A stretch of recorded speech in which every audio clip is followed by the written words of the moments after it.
I'm gonna show y'all how to clean your battery terminals with just hot water.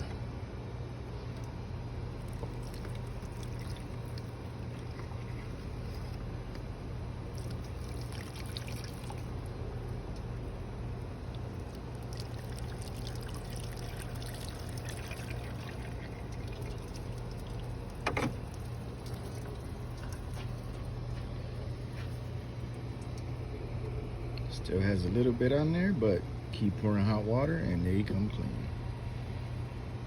Too easy.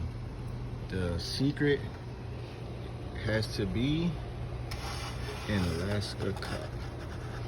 If it's not an Alaska cup, it won't clean them properly to look like that. I mean, that came out pretty clean. Doesn't have all that other stuff. We used to use Coke products and it'll clean them, but hot water is cheaper.